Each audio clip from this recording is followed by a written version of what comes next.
Hello నమస్తే అందరికీ.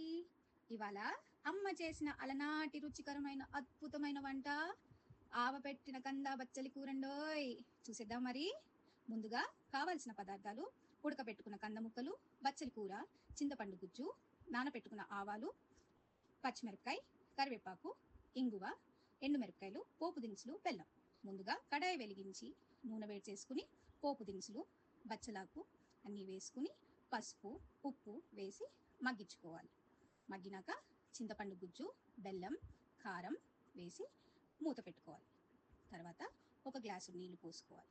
పోసుకున్నాక కొంచెం ఉడికొచ్చినాక కంద ముక్కలు వేసుకుని మళ్ళీ కాసేపు మూత పెట్టుకోండి.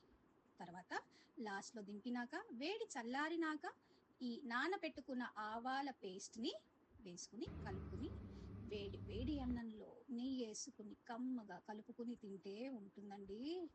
ఆహా అనిపిస్తుంది. బాగుందా మరి వాటి రుచికరమైన పాతకాలపు ఆంధ్ర స్పెషల్ ఆవపెట్టిన కందా బచ్చలి? మీరు కూడా ట్రై చేయండి. Thank you.